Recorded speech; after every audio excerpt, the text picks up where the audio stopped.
I also want to thank you for sticking with me for the last 10 weeks through this journey, I guess we could call it, through the book of Ecclesiastes. I know it's been somewhat of a downer because that's the nature of the book of Ecclesiastes. But here we are, the moment that we've all been waiting for. Tonight we come to an end in our journey through the book of Ecclesiastes. Tonight we hear Solomon's conclusion on the matter. If you remember, Solomon begins the book, vanity of vanities. All is vanity, and that word means meaningless. Solomon writes from a false premise, viewing life disconnected from God.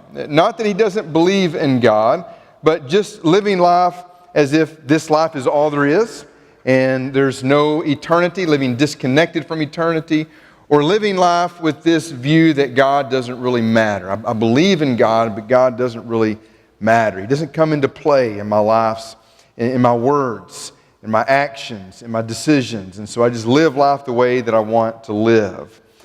And so if this life is all there is, then there is no God. If there is no God, there is no judge. If there is no judge, then there is no final judgment. If there is no final judgment, then evil will not be punished, and faith will not be rewarded. Therefore, I would have to agree, if that's true, I would have to agree with Solomon that vanity of vanities, all is vanity. Work is vanity, pleasure is vanity, power is vanity, money, wealth, possessions, it's all vanity. As we'll see tonight as we finish, vanity does not get the last word. And so we're going to look at Ecclesiastes 11:9 all the way through the end of the book, chapter 12 and verse 14.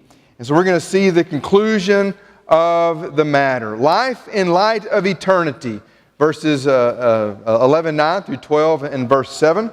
And so we're going to read verses 9 and 10 where Solomon tells us to remember God in our youth. He says in verses 9 and 10 of chapter 11, "Rejoice, O young man, in your youth, and let your heart cheer you in the days of your youth. Walk in the ways of your heart and the sight of your eyes, but know that for all these things God will bring you into judgment." Verse 10, "Remove vexation from your heart and put away pain from your body, for youth and the dawn of life are vanity." And one of the difficulties with the book of Ecclesiastes is trying to place it in the life of Solomon. Where is he in life when he writes this? There are several thoughts on it. The Bible just doesn't tell us. Solomon doesn't tell us either. But it is possible that Solomon is writing Ecclesiastes as a jaded old man finding his way back to God through godly wisdom. Solomon, as you remember reading, was the wisest man to ever live, but somewhere along his life, he traded that wisdom for 700 wives, 300 concubines, and who knows how many false gods. He traded wisdom for foolishness somewhere along the way. And in verses 9 and 10, he's looking back on the prime of his life, and he advises us to take it all in our youth. Don't be weighed down too much by the darkness of life to the point that you can't enjoy your life, especially in your youth. But even the prime of your life, even your youth, with an under-the-sun premise, he says it's vanity. But know this, and here's what Solomon is getting at. You will stand before God in judgment. You will give an account for your life. Solomon says you can live life with an under-the-sun view. Again, that's this idea of being disconnected from eternity, that this life is all there is, no concern about life after death. You can live with an under-the-sun premise all you want. You can walk in your way. You can follow your heart. But Solomon says, know this. Please understand this. If this is the way you choose to live life, know this. God will bring you into judgment. Everybody will stand before God in judgment. And when we stand before God on Judgment Day, He's not going to ask us, hey, did you get to follow your heart? Did you do everything in life that you wanted to do? Did you satisfy all your desires? Did you get to live life the way that you wanted to live life? Did you follow your heart? No, He's not going to be concerned about those things. God is going to be concerned with whether or not you lived a life that honored Him and glorified Him. God's going to be concerned with, did you love Him and keep His commandments? He will want to know those things. He will be concerned with whether or not we use this life to prepare for the next life, eternity. And so eternity, with what Solomon's view is, eternity is the cure for the under the sun premise. As we said last week, eternity gives life meaning and purpose. Life is not only lived here for this life. This life is supposed to be lived in view of what's coming, eternity.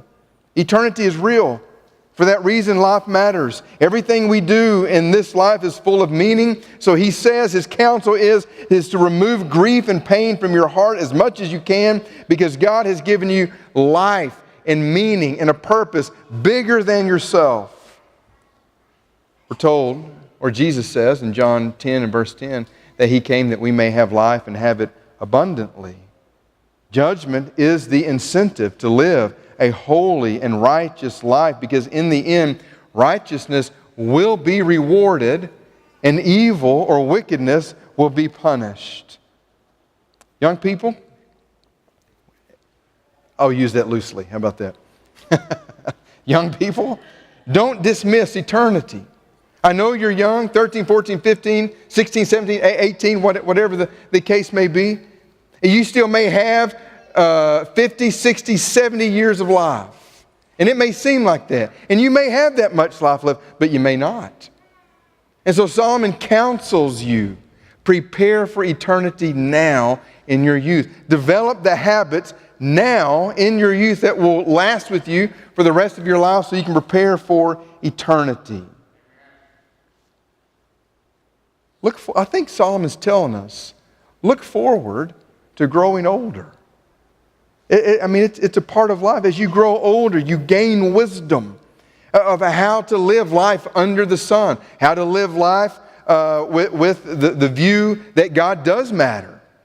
And as you get older, you're one step closer to eternity and seeing God face to face. That's true wisdom. Some of you are punching each other. That's true wisdom. That's what life is all about. And then in verses 1 through 5 of chapter 12, Solomon gives us a poetic description of old age. But first with the reminder, remember also your Creator in the days of your youth, before the evil days come and the years draw near, of which you will say, I have no pleasure in them. Before the sun and the light and the moon and the stars are darkened, the clouds return after the rain. In the day when the keepers of the house tremble and the strong men are bent and the grinders cease because they are few, and those who look through the windows are dimmed, and the doors on the street are shut when the sound of the grinding is low, and one rises up at the sound of a bird, and all the daughters of song are brought low. They are afraid also of what is high, and terrors are in the way. The almond tree blossoms, the grasshopper drags itself along, and desire fails, because man is going to his eternal home, and the mourners go about the streets. Most believe, again, that this is a description of old age. But first, Solomon counsels us with great wisdom. Remember your Creator in the days of your youth. What better time to get to know God than in the prime of your life, in the days of your youth, when you're learning and developing habits, good or bad, but we're looking for the good ones that will point you in the right direction. And I would counsel you, listen to your parents. And us, even as parents, listen to those that are older than us. The best thing that you can do in this present life is to prepare for your future life. That's accomplished by remembering God and serving Him in the moment. So don't be foolish. And believe it or not, these are the easy years, because Solomon says they just get harder. Develop this habit of serving your Creator now. He says, before the evil days come and the years draw near, of which you say, I have no pleasure in them. Spend your youth serving Jesus because old age is coming, and Solomon says it gets harder. And then he gives this poetic description of old age. Verse 2 describes, at least is what most scholars believe anyways, verse 2 describes one's deteriorating vision. Verse 3 describes the arms, hands, and the back, and the legs that were once strong but now become weak, and the teeth begin to fall out. Verse 4, your hearing diminishes, sleep becomes difficult, you wake up easily. Verse 5, fear and regret begin to set in as death draws near. If you're living life like God doesn't matter, and life is all there is, if you're living unconcerned, disconnected from eternity, then this description, what Solomon says about old age, is all you have to look forward to. That's it. That's depressing. Right? That's depressing. If that's all I got to look forward to is getting old and my body falling apart and it not working the way that it used to, and all I can do is remember how good it used to be. It's terrible. If that's all there is to life, that's what you have to look forward to. And then there's a final plea in verses 6 and 7. A final plea before you die. Solomon says, before the silver cord is snapped, or the golden bowl is broken, or the pitcher is shattered at the fountain, or the wheel broken at the cistern. I think what he's saying poetically is just showing us how fragile life is. And the dust returns to the earth as it was, and the spirit returns to God who gave it. No matter how you lived, whether you feared God or you didn't fear God, you will die and you will go into eternity. We will all meet God in judgment after we die, and beyond the sun, if we can describe it that way. Solomon pleads with us because of that. For that reason, because you're all going to die and stand before God in the judgment, Solomon pleads with us to remember the Creator before we die, and then it's too late. Do something about it while you still can. Life's precious. It's fragile. It's short. I think that's what he's getting at. Any one of us could pass from this life into eternity in the blink of an eye. I've known several people, maybe just as you have, that seem strong and in shape in the prime of their life, but they die in their sleep. We just don't know. Life is fragile. It's short. It could happen to any of us at any moment, at any time. And Solomon says, you better prepare. You better be ready, because no matter how you spend your life, if it's disconnected from God or you spend your life all about God,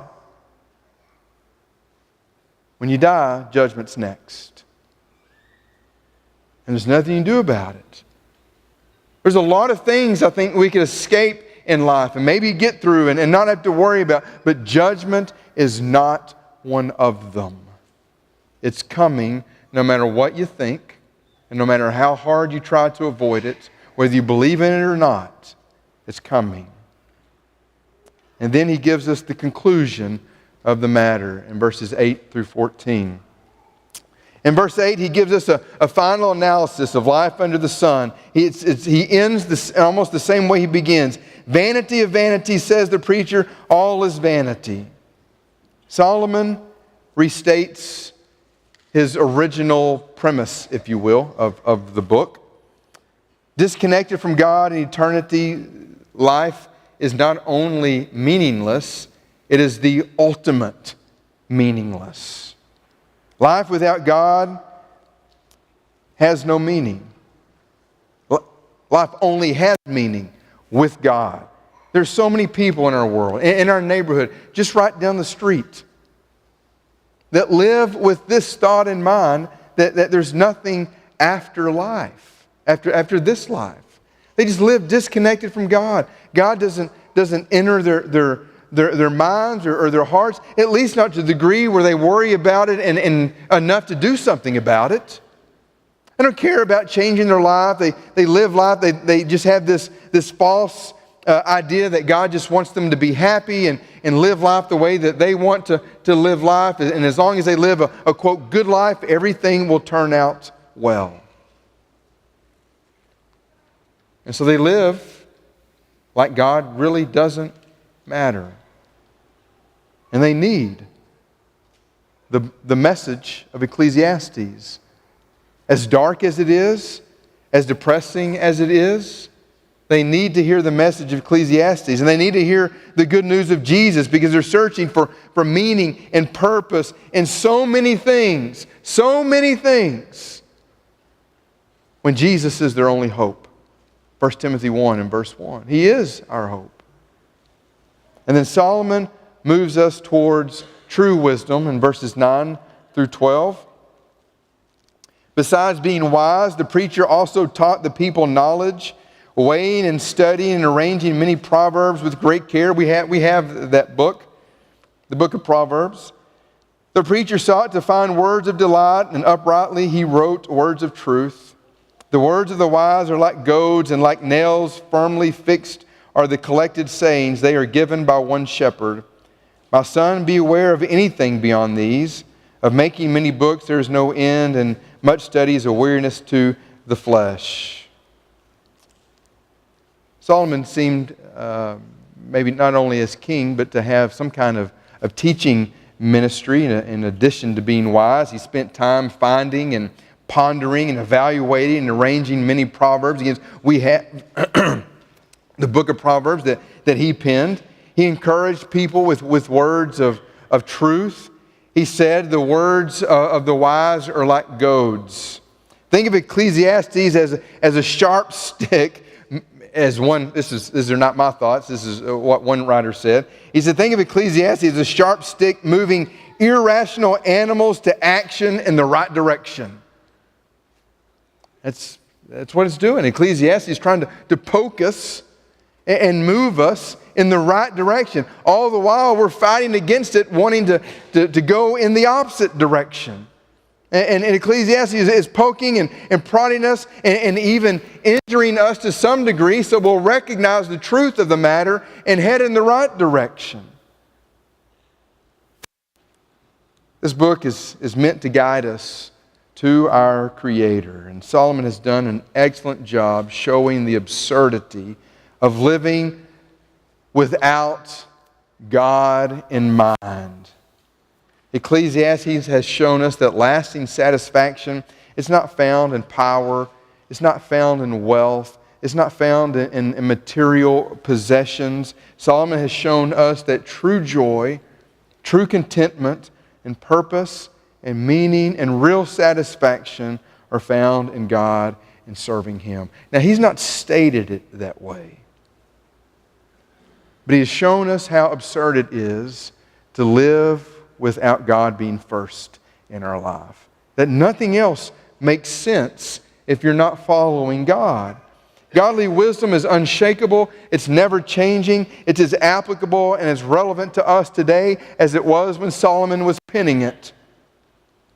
Why? Because it's been given to us by the true shepherd. And so Solomon tells us in the last two verses, live your life preparing to meet God. Verses 13 and 14. The end of the matter, all has been heard. Solomon has shared everything that he has known he could share with us. Everything that he has thought, everything that he has observed, everything that he has attempted to do on his own. He has shared it all with us. He's left nothing to himself. He's been very honest with us, hasn't he? The end of the matter, all has been heard.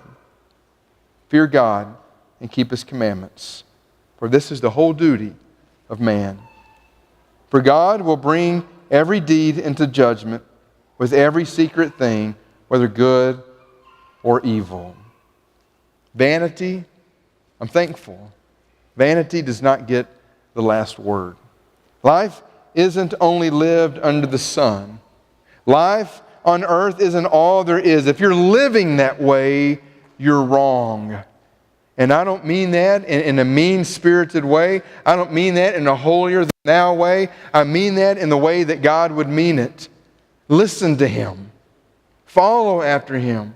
Read His Word. Search it. Find what He has revealed about Himself to you and His will for you. Read it, study it, adopt it, let it sink into your heart. Prepare in this life to meet God. Eternity is real, and life is about fearing God, honoring Him, and loving Him, and humbly living in submission to Him. That's real wisdom. Solomon says in Proverbs 9 and verse 10, the fear of the Lord is the beginning of wisdom, and the knowledge of the Holy One is insight. And so Solomon's final conclusion is, fear God and keep His commandments. This is the whole of man. If you want to know the meaning and the purpose of life, this is it. Fear God and keep His commandments. And this fear is more than a healthy respect. I think most people would say, just revere God, just respect Him. There's more to it than that. I think that's true, but I think there is a deeper understanding of what it means to fear God. I think this fear also describes a terror and a frightened recognition that we are weak and we are helpless in the presence of the sovereign who possesses unlimited power. But also recognizing He only uses that power to do what is good and right. And He does it for His children. That fear compels us to fall in line with His will and make it our own. Solomon has concluded that fearing God and keeping His commandments, it is worth it. It is worth any hurt, any hardship, any difficulty, any affliction, any persecution, any suffering, any and all denial of self to obey God and please Him. It's worth it. And someone may say, why? Being Solomon says, for God will bring every deed into judgment with every secret thing, whether good or evil. Paul tells us, as he stood on Mars Hill, that God has appointed a day when He will bring us into judgment, and we'll be judged by the one that He resurrected from the dead. Acts 17, 30 and 31. Jesus. We will all stand before God. That is why we need Jesus. So as we come to the close, life has purpose and meaning because God matters. The Bible tells us that Jesus came in the world to save sinners. He accomplished that salvation through His sacrificial death on the cross. He's the way, the truth, and the life. No one comes to the Father except through Him. It's exclusive. Him and only Him. There is no other way. He is our pattern, our only pattern and example to follow. He's the vine and we are the branches, and our sole responsibility in this life is to abide in Him, because apart from Him we can do nothing. John 15 verses 1 through 6. And through faith, Jesus brings us into fellowship with God.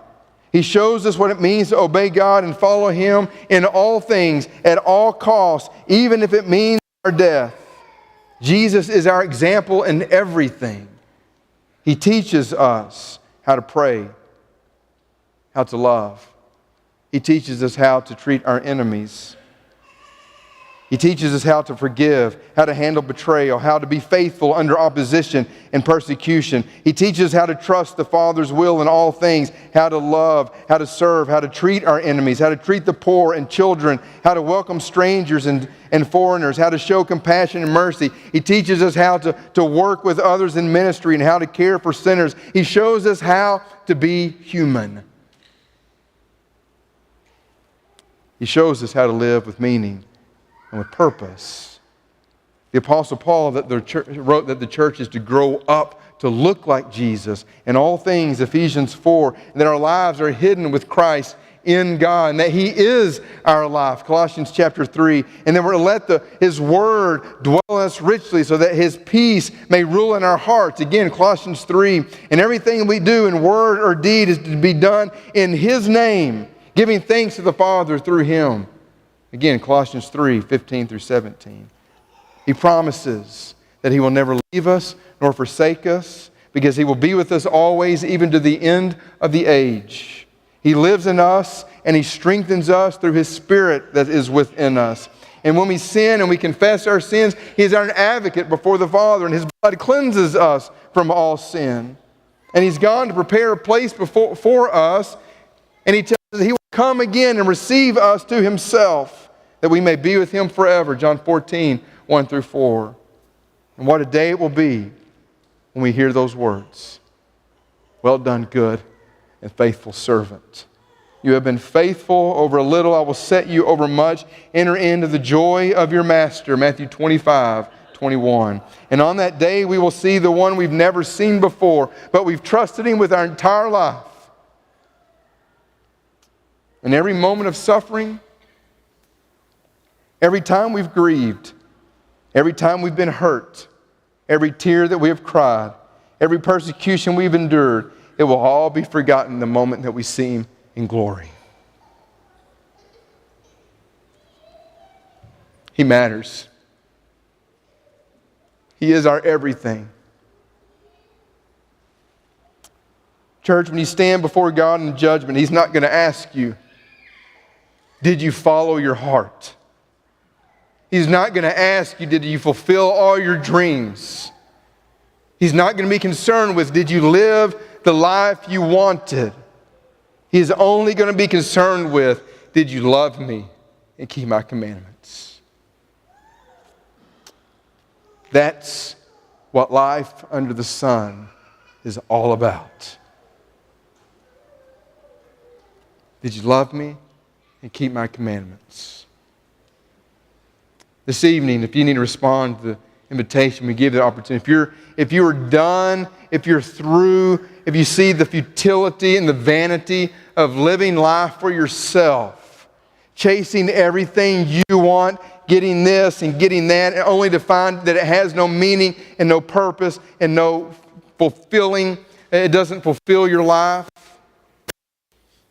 If you're ready to make that change and look to Him in faith, in obedience to the gospel, if you're ready to turn your life around, repent of your sin, and be baptized, you're ready to die with Jesus and be baptized with Him for the forgiveness of your sins, be resurrected to new life, to live life under the sun in Him and for Him. You can do that this evening. Maybe you're already a Christian. Maybe you're already a child of God. But for whatever reason, you've walked away. You've trusted in yourself. You've trusted in the things of the world. And if you'll be honest with yourself, you'll confess there's no real meaning of life outside of Jesus. Only He satisfies. Only He gives hope. If you need to respond to the Lord's invitation, please do it now as we stand and as we sing.